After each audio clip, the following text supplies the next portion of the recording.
नमस्कार दोस्तों, स्वागत है आपका ओकेशनल फैक्ट्स में। आज हम बात करें कोहिनूर हीरे के इतिहास की। भारत की आज़ादी से अब तक अगर हमें किसी चीज़ का मलाल है तो उसमें से एक है ब्रिटेन के पास रखा हुआ हमारा कोहिनूर हीरा, जिससे वहाँ की क्वीन ने बड़ी बेशर्मी से अपने ताज की शान बना रखा है। जब भी इस हीरे को हम कभी टीवी पर देखते हैं तो हर भारतीय के सामने ब्रिटिश राज के वक्त के काले दिन आ जाते हैं। इस हीरे ने बहुत से शासक और मालिक देखे हैं। एक देवी के मंदिर से चुराए गए इस हीरे ने सलामी आक्रमण से लेकर मुगलों की हार, पंजाब और अफगानिस्तान की सल्तनत तक गिरना देखा है कि किस तरह से सेनापति अपने राजा को धोखा देने से पीछे नहीं हटते हैं। और शायद इसीलिए कुछ लोग ये भी कहते हैं कि इस हीरे पड़ोसी देवी का श्राप है क्या। इसकी पूरी कहानी को कब किसने अपने कब्जे में किया, जाने ये सब इस वीडियो में, तो अंत तक कहीं मत जाइएगा। कहते हैं कि कोहिनूर को 14वीं शताब्दी के आसपास अलाउद्दीन खिलजी ने दक्षिण भारत से चुराया था। उस वक्त यह हीरा एक मंदिर में देवी की आंख में लगा हुआ था। शायद इस देवी का श्राप था, या फिर जो भी इस हीरे के नज़दीक आया उसने अपना सब कुछ गंवा दिया। खिलजी के बाद यह हीरा बावन को दिल्ली फतेह करने पर तोहफे के रूप में भेंट किया गया और ये मुगलों के हाथ लगा। शाहजहाँ ने इसे अपने तख्त का हिस्सा बनाया और शाहजहाँ बंदी बनाने के बाद उसके बेटे औरंगजेब ने उसकी मलकियत हासिल की। इस दौरान इस हीरे को और सुंदर बनाने के लिए औरंगजेब ने हॉटनोज बोर्गिया को बुलवाया, जिसका काम हीरे को इस तरह काटना था कि वो ज़्यादा चमके, और बोर्जिया ने इसे 793 कैरेट के हीरे को इस तरह काटा कि इसका वजन केवल 186 कैरेट रह गया। कहते हैं कि यह देखकर औरंगजेब इतना नाराज़ हुआ कि उसने बोर्जिया को पैसे देने से मना कर दिया, साथ ही उस पर 10,000 रुपये का जुर्माना भी लगाया। 186 कैरेट का यह हीरा अभी भी नायाब था और आने वाले कई सालों तक मुगलों की शान रहा। लेकिन फिर 1739 में दिल्ली के अनादर शाह का हमला हुआ, जिसने दिल्ली पर अपार कहर बरपाया। कहते हैं यह वक्त के सल्तनत ने नादिर शाह से गिड़गिड़ाकर यह कहकर रोकने को लिए कहा, और तब नादिर शाह सुल्तान ने बदले में 100 करोड़ रुपए मांगे थे। एक ही झटके में मुगलों द्वारा 3 सदियों में जुटाई गई सारी संपत्ति नादिर शाह के नाम हो गई। कहते हैं इस लूट को भारत से ईरान ले जाने के लिए नादिर शाह को 700 हाथी, 4,000 ऊँट और 17,000 घोड़े लगे थे।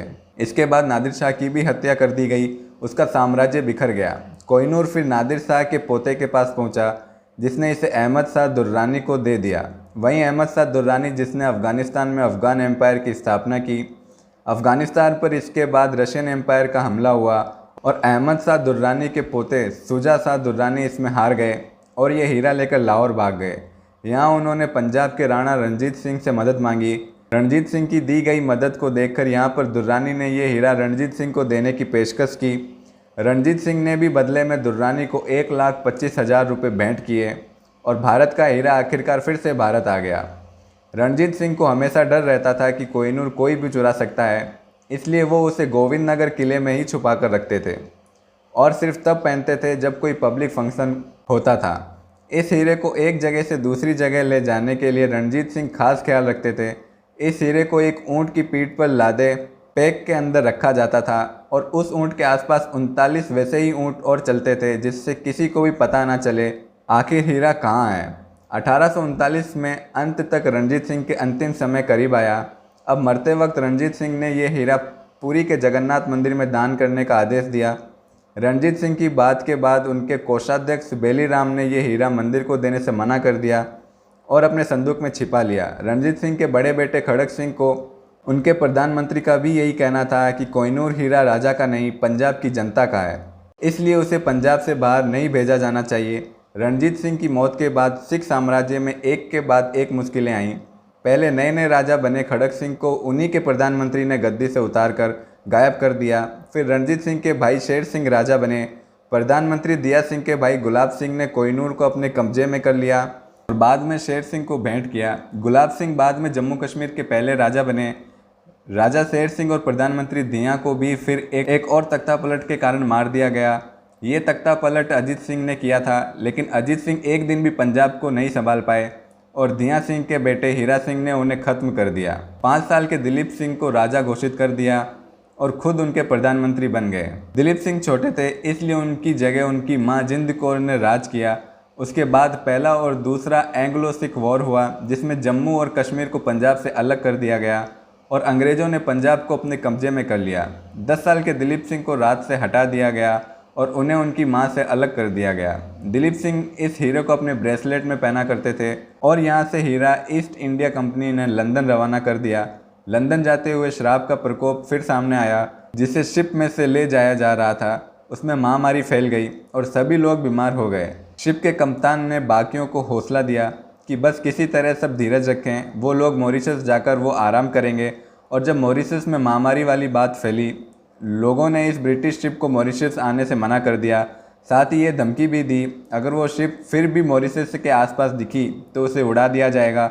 शिप के क्रू के पास कोई चारा नहीं बचा था और वो आगे बढ़ते गए। पहले से ही बीमार सिपाहियों को रास्ते में भी टाइफून भी झेलना पड़ा और किसी तरह वो ब्रिटेन पहुंचे। यहाँ पर कोहिनूर के पहुंचते ही उस दिन रानी विक्टोरिया पर हमला हो गया और ब्रिटिश प्रधानमंत्री पहले घोड़े से गिर गए, फिर घोड़ा उनके ऊपर चढ़ गया, जिससे उनकी मौत हो गई।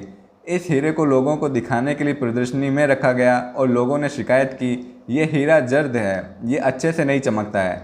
इसे संज्ञान में लेते हुए क्वीन ने फिर से इस हीरे को काटने का हुक्म दिया और दूसरी बार यह हीरा काटा गया। अब उसी वजन का हीरा घटकर 105 कैरेट हो चुका था। महारानी ने हीरा काफ़ी वक्त तक नहीं पहना। उन्हें हमेशा हीरे को देखकर कुछ अजीब एहसास होता था जो उन्हें अक्सर परेशान करता था। इस पूरे अंतराल में दिलीप सिंह को भारत से लंदन लाया जा चुका था और दिलीप सिंह छोटे होने की वजह से रानी विक्टोरिया के दुलारे हो गए। वो लोग एक तरह से बहुत अच्छे दोस्त थे। रानी को दिलीप सिंह से इस कदर प्यार था कि उन्हें खुद दिलीप की एक तस्वीर बनवाकर अपने महल में टंगवाई थी। जब दिलीप सिंह को यह कटा हुआ हीरा दिखाया तो काफ़ी वक्त तक कुछ ना कह सके। कुछ खास कर मानते हैं कि इस मुलाकात में दिलीप सिंह ने खुद ये हीरा रानी को तोहफे के रूप में दिया था और इसके बाद ही रानी विक्टोरिया ने हीरा पहना। क्वीन विक्टोरिया के बाद क्वीन अलेक्जेंड्रा ने इसे पहना और फिर इसे क्वीन मेरी के क्राउन में शिफ्ट कर दिया गया। 1953 में क्वीन मेरी की मृत्यु पर उनके ताज के साथ कोहिनूर उनके कॉफिन पर सम्मान के लिए रखा गया था। इसके बाद ये हीरा ब्रिटिश म्यूजियम में रखा गया। कोहिनूर पर आज़ाद होते ही भारत ने दावा ठोका था, लेकिन उन्हें वापस नहीं किया गया। कोहिनूर में एक पेंच ये भी है कि कोहिनूर पर न सिर्फ भारत ने बल्कि पाकिस्तान, ईरान और अफगानिस्तान भी दावा करते हैं। सिख समुदाय ने भी अलग से दावा किया है, जिसकी वजह से इसके असली मालिक को तय कर पाना मुश्किल है। दूसरी मुश्किल ये है कि ब्रिटेन इस हीरे को लौटाने के मूड में बिल्कुल नहीं है। ब्रिटिश प्रधानमंत्री ने अपनी भारत यात्रा में बात साफ कर दी थी। कोहिनूर को लौटाने पर एक पैंच ये भी है, पूरा ब्रिटिश म्यूजियम एक चोर बाजार की तरह है। अगर उन्होंने कोहिनूर को लौटाया तो बाकी देश भी अपना सामान वापस मांगने लगेंगे और म्यूजियम खाली हो जाएगा। आपको क्या लगता है, कौन से देश का दावा इस हीरे पर ज़्यादा मजबूत है और भारत की सरकार ये हीरा वापस लेने के लिए क्या कर सकती है? अपनी राय कमेंट बॉक्स में ज़रूर दीजिए। अगर वीडियो पसंद आई हो तो वीडियो को लाइक और चैनल को सब्सक्राइब करना ना भूलें। Thanks for watching video.